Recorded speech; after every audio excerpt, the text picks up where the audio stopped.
کہا تھا مجھے میرے نبی نے چھڑوایا۔ علامہ نے واقعہ سنایا تھا، ایک صاحب تھے جن کا نام تھا کنیا لال گابا۔ علامہ اقبال سے ملاقاتیں ان کی ہوئی ہیں، پھر اس کو جھوٹے مقدمے میں جیل میں ڈالا گیا تھا لاہور میں، اور چھوٹنے کے حالات نہیں تھے، اور اتنی بڑی ڈیمانڈ ہو رہی تھی کورٹ کی طرف سے پیسوں کی، جتنا پیسہ وہ ادا نہیں کر سکتے تھے۔ پھر اللہ نے نظام چلایا، جناب رسول اللہ صلی اللہ علیہ وسلم خواب میں تشریف لائے ایک انسان کے جو لاہور کے کسی گاؤں میں رہتے تھے۔ اس شخص کا نام تھا ملک سردار علی۔ اس کو حضور نے فرمایا کہ میرا ایک پیارا خالد لطیف جیل میں بند ہے، اس نے میرے متعلق کتاب لکھی ہے، مجھے کتاب بہت پسند ہے، خبردار سستی مت کرنا، صبح اٹھتے ہی پیسوں کا انتظام کرو، اس کو جیل سے رہا کراؤ۔ چنانچہ ملک سردار علی صبح اٹھے، وہ چونکہ لینڈ لارڈ تھے، نیک انسان تھے، پراپرٹیاں بیچی، زمینیں بیچی، فیکٹریاں بیچی، گاڑیاں، اس زمانے میں گاڑی تو ایک آدھی ہوتی تھی، جو ذیلدار قسم کے جاگیردار لوگ ہوتے انہیں کے پاس ہوتی تھی گاڑیاں، باقی ان کے پاس تو نہیں تھی۔ 1947 سے بہت پہلے کی بات ہے۔ چنانچہ وہ کورٹ میں پہنچے، ضمانت دی، اور کے الگابا چھوڑ کر کے باہر آ گئے۔ چھوڑ کر باہر آ گئے تو لاہور کی جامع مسجد میں تقریر کرتے ہوئے انہوں نے کہا تھا مجھے میرے نبی نے چھڑوایا۔ کبھی کبھی لوگ سوال کرتے ہیں ہم درود پڑھتے ہیں نا حضور پر، تو حضور درود پڑھتے تھے وہ کس پر پڑھتے تھے؟ تو جواب ہے محمد رضا کی دو ذاتیں ہیں، محمد ابن عبداللہ اور محمد رسول اللہ۔ محمد ابن عبداللہ محمد رسول اللہ پر درود پڑھتا ہے۔ انسان کی خامیوں میں سے ایک عجیب تر خامی یہ ہے کہ جو نعمت اسے حاصل ہوتی ہے اس نعمت کا اسے اکثر احساس نہیں ہوتا، لیکن جب وہ چھن جاتی ہے تب اس کا احساس ہوتا ہے۔ بعض لوگ اس پہ مستثنا بھی ہیں، لیکن اکثر کا حال یہی ہے کہ موجود نعمت، حاصل شدہ نعمت کی عظمت کا، نعمت ہونے کا احساس نہیں ہوتا تب تک جب تک وہ نعمت ہے، اور جب نعمت چھن جاتی ہے تب احساس ہوتا ہے یہ بھی تو کوئی نعمت تھی۔ اور جب نعمت کا احساس نہیں ہوتا تو اس نعمت کی قدر بھی نہیں ہوتی، اس نعمت کے تقاضوں کو بھی نہیں آدمی جانتا، اس نعمت کے بچانے کی فکر بھی نہیں کرتا، اور اس نعمت کے لیے آگے کیا کرنا چاہیے وہ بھی نہیں، کیونکہ جب نعمت کا احساس ہی نہیں ہے۔ یہ وہ حقیقت ہے کہ جس حقیقت کا اللہ جل شانہ بھی قرآن کریم میں گلے کے انداز میں اظہار فرماتے ہیں۔ گلہ فرماتے ہیں قلیل من عبادی الشکور، میرے بندوں میں بہت کم ہیں جو میرا شکر ادا کرتے ہیں۔ فرمایا ان الانسان لربہ لکنود، انسان کتنا ناشکرا ہے۔ پھر فرمایا قلیلا ما تشکرون، تم بہت کم شکر گزار ہو۔ اور کہیں یہ بھی فرمایا یا ایھا الناس اذکروا نعمت اللہ، اے انسانوں سوچو میں نے دیا کیا کیا ہے تمہیں۔ اور ایک جگہ تو ایمان والوں کو فرمایا یا ایھا الذین آمنوا اذکروا نعمت اللہ علیکم، اے ایمان والوں تم سوچو میں نے تمہیں کیا کیا دیا ہے، خاص طور پر ایمان۔ فرمایا وما بکم من نعمت فمن اللہ، تمہارے پاس جو بھی نعمت ہے وہ میری دی ہوئی ہے۔ ایک جگہ فرمایا افلا تشکرون، تم شکر بھی نہیں کرتے ہو۔ غرض یہ کہ انسان کی خامیوں میں سے ایک بڑی خامی یہ ہے کہ انسان موجود نعمت کا احساس نہیں کرتا۔ اس نقطے کو واضح کرنے کے لیے میں اور عرض کرتا ہوں، ہم میں سے ہر شخص روزانہ کئی دفعہ فطری طور پر باتھ روم جانے کی ضرورت محسوس کرتا ہے، کرے گا بھی،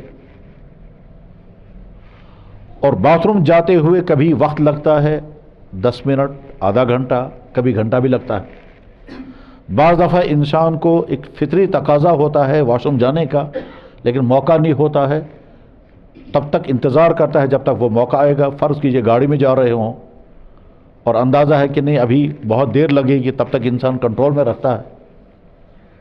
اس میں کبھی گھنٹے بھر بھی لگ جاتے ہیں، بعض دفعہ 2-4 گھنٹے بھی لگ جاتے ہیں۔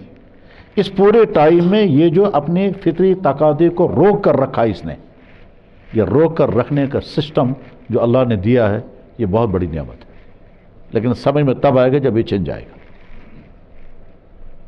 اور اس وقت انسان کہیں جانے کے قابل بھی نہیں رہتا کہ جناب میں کہیں جاتا مگر جا نہیں سکتا، کیوں؟ پیشاب ان کنٹرول۔ مجھے یاد ہے یہیں کشمیر کے ایک بڑے تعلیم یافتہ شخص، بہت اونچی degree, P H D scholar تھے، شاعری بھی کرتے تھے، 4 زبانوں میں شاعری انہوں نے کی ہے، یہاں کی اونچے خاندان کے تھے۔ میں ایک دفعہ ان کے پاس گیا عیادت کرنے کے لیے، میں نے پوچھا کیسے مزاج ہے؟ کہنے لگا کیا بتاؤں، کس مصیبت میں پھنس گیا۔ میں نے کہا کیا ہوا؟ کہنے لگا پیشاب قابو میں نہیں۔ میں نے کہا پھر؟ کہنے لگے بیڈ سے باتھ روم تک پہنچتے پہنچتے پیشاب خطا ہو جاتا ہے اور یہ سارا فرش جو ہے وہ پاک نہیں رہا۔ اب کہتا میں وہ شخص ہوں کہ جو پورے دن پیشاب روک کر کے رکھتا تھا جب میں یونیورسٹی میں پروفیسر تھا۔ یہ ایک مثال ہے کہ ہر انسان اپنے نیچرل تقاضے کو کنٹرول کرنے کے سسٹم سے فائدہ اٹھا رہا ہے، لیکن اکثر ان کو خیال ہی نہیں آتا یہ بھی کوئی نعمت ہے، اور سمجھ میں تب آئے گا کہ جب یہ چھن جائے گی۔ تو ایک شخص نے مجھ سے کہا، کہنے لگا بچپن میں تو ڈائپر نہیں لگایا تھا، بڑھاپے میں ڈائپر لگانا پڑا، تب پتہ چلا کہاں پہنچے۔ یہاں پہنچ کر کے یہ بات بھی سمجھ سکتے ہیں کہ جناب رسول اللہ صلی اللہ علیہ وسلم جب پیشاب مبارک کی ضرورت پورا کر کے باہر آتے تھے تو آپ پڑھتے تھے غفرانک۔ یہ حدیث کی تمام کتابوں میں ہے۔ آپ میں سے اکثر لوگوں کو یاد ہوگا کہ واش روم جائیں گے تو پڑھیں گے اللہم انی اعوذ بک من الخبث والخبائث، اور جب واپس آئیں گے تو پڑھیں گے غفرانک الحمدللہ الذی اذھب عنی الاذان وعافانی۔ غفرانک اس کا ترجمہ ہے یا اللہ مجھے معافی دے دیجئے، اس کا ترجمہ یہی ہے۔ تو فوراً سوال پیدا ہوتا ہے کہ واش روم جانے کی ضرورت، چاہے وہ چھوٹا پیشاب ہو یا بڑا پیشاب، ایک نیچرل ضرورت ہے، اور اللہ نے یہ ضرورت انسانوں کے ساتھ رکھی ہے۔ یہ ضرورت کو پورا کرنا کوئی گناہ نہیں ہے، تو اللہ کے نبی علیہ السلام نے اس پر غفرانک کیوں پڑھا؟ اس پر تو کہیں گناہ ہے نہیں، اور اگر گناہ ہوگا تو ہم سے ہوتا ہوگا، وہ تو گناہوں سے معصوم تھے۔ تو اس لیے واش روم جانے کی طبعی ضرورت پورا کرنے پر گناہ ہونے کا تو تصور ہی نہیں ہے، اور آپ کی ذات اقدس کے بارے میں تو سوچا بھی نہیں جا سکتا، پھر آپ نے غفرانک کا کیوں پڑھا؟ تو جہاں پر یہ حدیث آتی ہے، حدیث کی جو بڑی کتابیں ہیں، جیسے حدیث کی بڑی کتاب ہے ترمذی شریف، یہ امام بخاری کے شاگرد تھے امام ترمذی۔ امام بخاری کا نام ہے محمد ابن اسماعیل، اس امام ترمذی کا نام ہے محمد ابن عیسیٰ۔ امام بخاری بخارا کے تھے، امام ترمذی ترمذ کے تھے، دونوں شہر ازبکستان میں ہیں۔ میں نے بخارا کے لوگوں کو بھی دیکھا ہے اور ترمذ کے لوگوں کو بھی دیکھا ہے، ان سے بھی باتیں ہوئی ہیں۔ ترمذ کے لوگوں سے میں نے پوچھا ترمذ، کہنے لگا ترمذ۔ میں نے کہا امام ترمذی، کہنے لگا امام ترمذی وہیں کے تھے۔ تو امام ترمذی ایک امام گزرے ہیں محدث، وہ امام بخاری کے شاگرد تھے، انہوں نے کتاب لکھی ہے جامع ترمذی، اس میں یہ حدیث موجود ہے کہ اللہ کے نبی علیہ السلام جب تشریف لاتے تھے باہر تو آپ پڑھتے تھے غفرانک کا۔ اس کا ترجمہ ہے یا اللہ مجھے معافی دے دیجئے۔ تب سوال پیدا ہوتا معافی کس چیز کی مانگی جا رہی ہے؟ تو جوابات بہت سارے ہیں، ان بہت سارے جوابات میں سے ایک والا جواب میں عرض کرتا ہوں۔ اللہ کے نبی علیہ السلام یہ تصور دے رہے ہیں کہ پیشاب کی ضرورت پورا کرتے وقت، پیدا کرتے ہوئے میں نے اللہ کی جتنی نعمتوں کو استعمال کر لیا، ان ساری نعمتوں کو میں شکر نہیں کر سکتا، یا اللہ میں اس کی معافی چاہتا ہوں۔ تب سوال یہ وہ کیا ضرورت کا جواب، پیشاب کا آنا یہ اللہ کا احسان ہے، خدا نخواستہ بند ہو جائے تو مصیبت۔ پیشاب آیا اور کنٹرول میں رہا، ان کنٹرول نہیں ہوا، یہ اللہ کی مہربانی ہے، خدا نخواستہ ان کنٹرول ہو جائے۔ جب پراسٹیٹ کی بیماریاں بعض دفعہ ہوتی ہیں بڑھاپے میں، تو اس وقت پتہ چلتا ہے کہ صاحب ہر تھوڑی دیر بعد پیشاب آیا۔ جناب پیشاب کرنے کے بعد اطمینان ہو گیا کہ پیشاب آ گیا، ایسا بھی ہو سکتا ہے کہ آپ پیشاب کر چکے اور آپ کو اطمینان نہیں ہوگا، آپ سمجھیں گے پیشاب ہی ہوا ہی نہیں، آپ اٹھیں گے لگے گا نہیں ابھی تو ہے، پھر بیٹھیں گے تو پیشاب آئے گا ہی نہیں۔ پراسٹیٹ کی بیماری جن بھائیوں کو ہوگی اللہ ان کی حفاظت فرمائے، وہ سمجھ سکتے ہیں اس کو۔ تو پیشاب آیا اللہ کی مہربانی، کنٹرول میں رہا اللہ کی مہربانی۔ پیشاب کرتے وقت ہمیں کچھ نہیں کرنا پڑا، صرف ارادہ کیا اور پیشاب نکل رہا ہے، اللہ کی مہربانی۔ اگر سسٹم بنایا ہوتا کہ اندر سے وہ گال بلیڈر باہر نکالنا تھا، اس کو الٹا کرنا تھا، اس کو نچوڑنا تھا، اس کے بعد پھر آپ کو واپس پھر فٹ کرنا تھا، جیسے جو پالیتھین کے بیگوں میں پیشاب کرنا پڑتا ہے اس کو ہر تھوڑی دیر بعد الٹا کر کے صاف کرنا پڑتا ہے، وہی اگر کرنا پڑتا ہے تو کتنی بڑی مصیبت تھی۔ تو اللہ کے نبی تصور دے رہے ہیں، یا اللہ اس پیشاب کی ضرورت کو پورا کرتے وقت میں نے آپ کی بہت ساری نعمتیں استعمال کر لی، میں سب کا شکر ادا نہیں کر سکتا، بھی مجھے معافی دے دیجیے۔ یہ اس کا ایک جواب ہے۔ خلاصہ انسان کی خامیوں میں سے ایک خامی یہ ہے کہ وہ موجود نعمتوں کی قدر شناسی نہیں کرتا، شکر بھی نہیں کرتا، اس نعمت کا احساس بھی اسے نہیں رہتا ہے۔ اس بنیاد کو، یہ بنیاد عرض کر کے اب آگے اگلی بات سنیں۔ یہ تو بنیاد تھی تمہید، اصل چیز یہ نہیں ہے جو بیان کرنی ہے، یہ تو بنیاد میں عرض کر رہا تھا جو اللہ نے ذہن میں ڈالی، تو بنیاد پر اب آگے دیکھیں۔ اللہ نے ہمارے ساتھ بہت ہی مہربانی کا معاملہ فرمایا ہے، اور وہ یہ ہے کہ ہم کو ایمان کی دولت عطا کی ہے، اور اس ایمان کی دولت کے ملنے میں ہماری اپنی کوئی محنت نہیں، ہم نے کوئی چوائس نہیں کیا، ہم نے کوئی اپلیکیشن نہیں دی، ہم نے کوئی ڈیمانڈ نہیں کی، ہمارا کوئی مطالبہ نہیں تھا، ہم کر بھی نہیں سکتے تھے، ہم تو نتھنگ میں تھے، ہم تو تھے ہی نہیں، تو مطالبہ کیسے کرتے؟ ہم ایک زمانہ تھا کہ ہمارے جسم کا ایک پارٹ ہماری ماں کے جسم میں تھا ایگ کی شکل میں، اور دوسرا پارٹ باپ کے بیگ میں تھا سپرم کی شکل میں، وہ بھی تب جب وہ بنے، اور جب وہ بنے نہیں تو پھر وہاں بھی نہیں تھے، اس سے پہلے کہیں اور تھے۔ تو ہم کہاں مطالبہ کرتے، یا اللہ ہم دنیا میں آنے والے ہیں، آپ ہم کو ایمان والے کے گھر میں پیدا کر دیجیے گا، کسی کافر کے گھر میں نہیں۔ اللہ نے یہی فیصلہ فرمایا کہ بے شماروں کو میں کافر کے گھر میں پیدا کروں گا، کچھ کو میں ایمان والے کے گھر میں پیدا کروں گا۔ آپ میں سے جو پڑھے لکھے حضرات ہوں گے یا جن کا اس طرح کے تعلق ہوگا وہ جانتے ہوں گے کہ غیر مسلموں کی طرف سے ایک اعتراض ہمیشہ یہ بھی آتا ہے، کیا کہ اللہ نے ہم کو کافر گھر میں پیدا کیا، ہمارا کیا قصور ہے؟ ٹھیک لگا کہ بیٹھیں، آرام سے بیٹھیں۔ اللہ نے اگر ہم کو غیر مسلم کے گھر میں پیدا کیا تو ہمارا کیا قصور ہے؟ آپ کو مسلمان کے گھر میں پیدا کیا، آپ مسلمان بن گئے، ہم کو بھی مسلمان کے گھر میں پیدا کیا ہوتا تو ہم بھی مسلمان ہوتے۔ ان کو کیا جواب دیں گے یہ الگ مسئلہ ہے، ان سے بحث نہیں، لیکن ہمیں اپنی جگہ یہ سوچنا چاہیے کہ اگر ہم کو بھی اللہ نے اسی گھر میں پیدا کیا ہوتا تو ہم کہاں ہوتے آج؟ کم سے کم موجودہ حالت میں نہیں ہوتے، نہ ہمارا یہ نام ہوتا، نہ ہماری شکلیں ہوتی، نہ ہماری یہ سوچ ہوتی، نہ ہماری یہ تھنکنگ ہوتی، نہ ہماری امیدیں ہوتی، نہ ہماری زبان پر اللہ کا نام ہوتا، نہ ہم یہ کہتے ہمارا دین اسلام ہے، نہ اس طرح سے مسجد میں آتے، نہ مرنے کے بعد قبرستان میں دفن ہوتے، سب دوسرے کچھ اور ہوتا۔ پیدا ہونے سے لے کر کے مرنے تک جو کچھ ہمارا سسٹم یہ سارا تب ہے کہ ہم ایمان والے بن کر آئے دنیا میں۔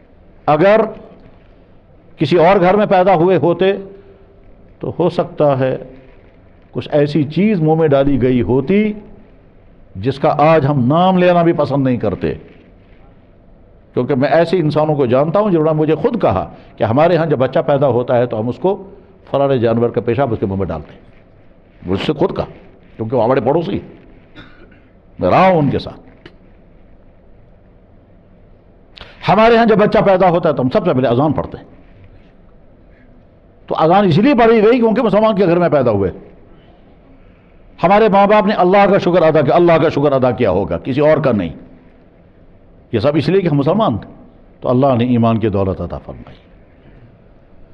جناب ایمان کی دولت پانے کے لیے ہمیشہ سے مصیبتیں جھیلنی پڑی ہیں، نبی کے زمانے میں بھی، نبی کے پہلے بھی، آج کے زمانے میں بھی ایمان تک پہنچنے کے لیے بڑی مصیبتیں جھیلنی پڑتی ہیں، الا ماشاء اللہ بہت کم لوگ ایسے ہوتے ہیں جن کو مصیبتیں نہیں جھیلنی پڑتی، ورنہ سوچنا، سمجھنا، ایک چیز کو چھوڑنا، ایک چیز کو پانا، اس کے لیے پلاننگ کرنا، اس کے نفع و نقصان کو سوچنا، پھر اگر وہ کنورجن کریں گے یا ریورٹ ہو جائیں گے تو کیا کیا ہوگا، کیا حالات آئیں گے، وہ سب چونکہ ہم پر بیتی نہیں اس لیے ہم سمجھ بھی نہیں سکتے کہ ہوتا کیا کیا ہے۔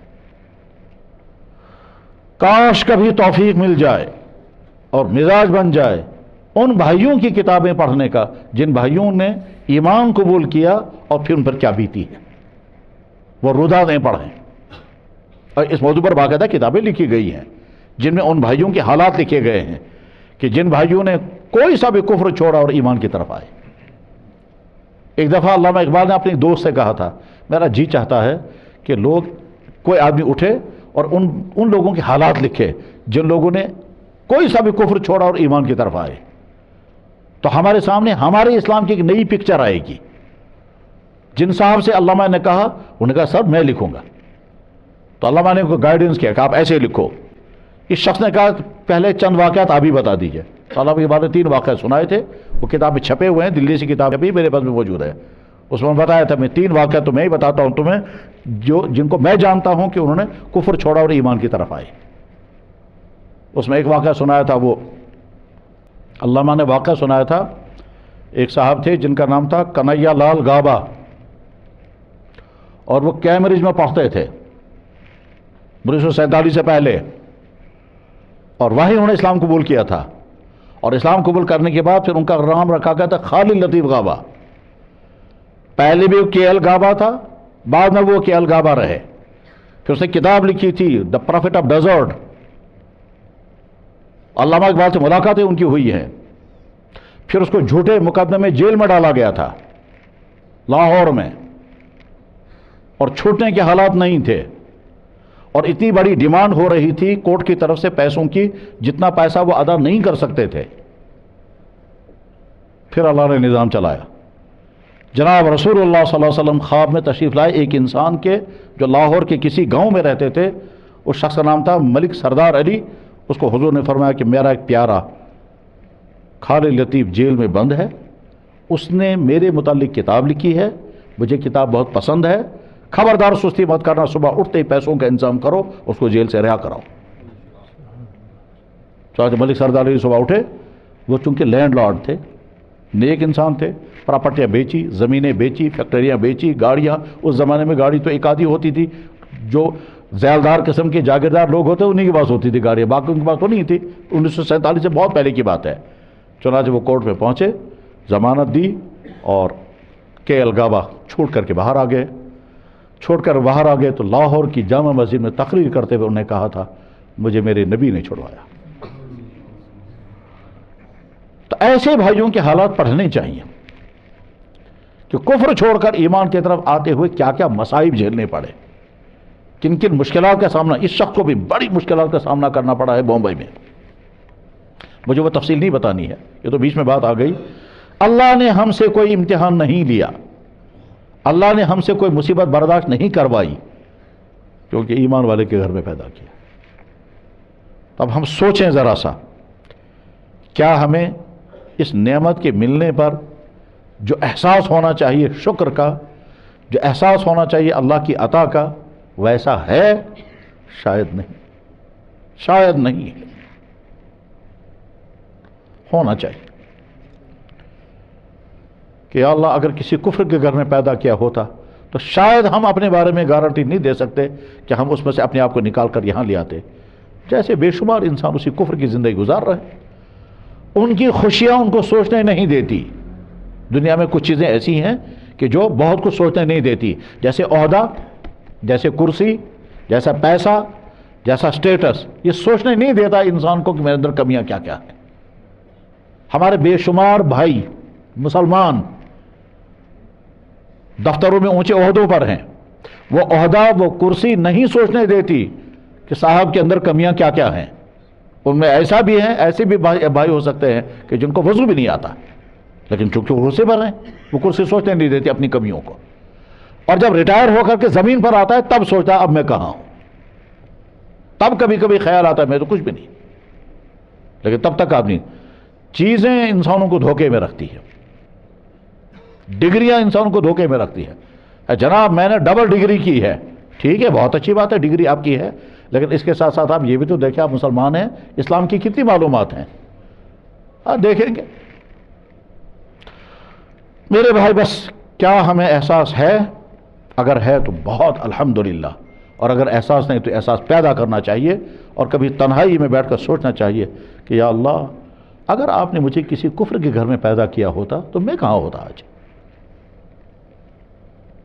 جب کسی کو جب ایکسیڈنٹ ہو جائے تو فوراً سوچے آپ بھی زندگی بھر گاڑی میں چلتے رہے، اپنی گاڑی میں یا کسی اور کی گاڑی، آپ کا بھی ہو سکتا ہے. لیکن انسان کیا کہتا ہے؟ مجھے نہیں ہو سکتا، میرا نہیں ہو سکتا. کیوں نہیں ہو سکتا؟ جس کا ہوا وہ آپ سے زیادہ ماہر تھا، تو جیسا اس کا ہو سکتا ہے کہ جناب آگ لگ گئی گھر جل گیا، ہمارا نہیں ہو سکتا. کیوں نہیں ہو سکتا؟ جیسے ان کا جل گیا ایسے آپ کا بھی جل سکتا ہے. یہ نادانی چھوڑ دینی چاہیے کہ صاحب اس کے ساتھ ہوا میرے ساتھ نہیں ہو سکتا ہے. نہیں، اس کے ساتھ ہوا ہمارے ساتھ بھی ہو سکتا ہے. ہم سے زیادہ ماہر ڈرائیور سے ایکسیڈنٹ ہو سکتا ہے، ہم سے زیادہ ماہر ڈاکٹر سے غلط ڈائگنوزنگ ہو سکتی ہے، ہم سے زیادہ ماہر انجینئر سے غلط ڈیسیژن ہو سکتا ہے، ہم سے زیادہ بڑے عالم کی غلطی ہو سکتی ہے، ہم سے زیادہ پڑھے لکھے انسان نے غلط فیصلہ کیا، ایسا ہو سکتا ہے، ہوتا ہے۔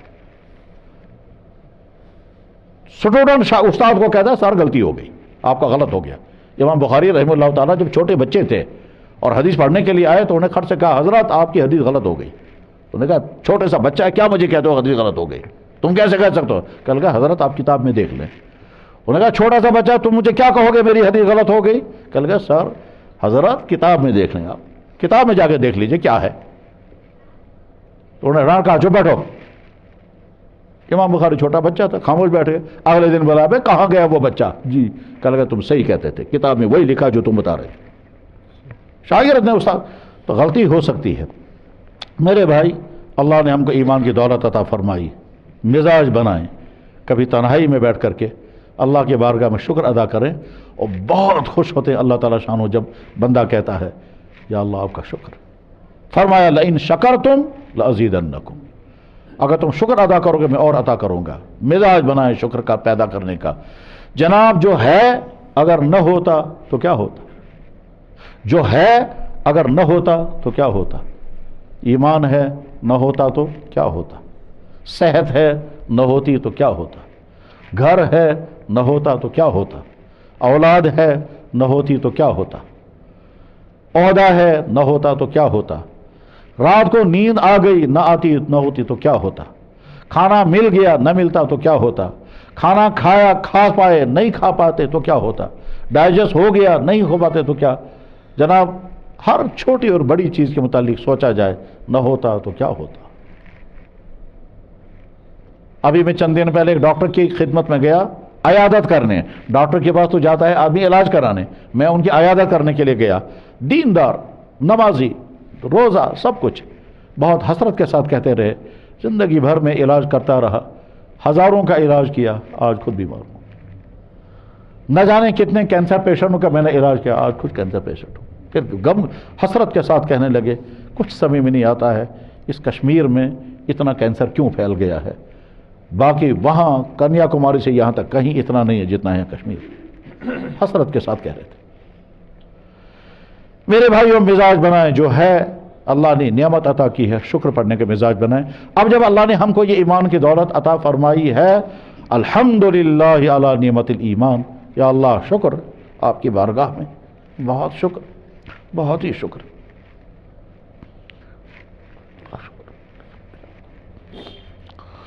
اللہ اکبر۔ قرآن کریم میں اللہ تعالیٰ فرماتے ہیں جو ایمان والے نہیں ہیں، چاہے وہ کسی بھی طبقے کے ہو، کسی بھی عہدے کے ہوں، کسی بھی مقام کے ہوں، اللہ فرماتے ہیں بدترین مخلوق ہے۔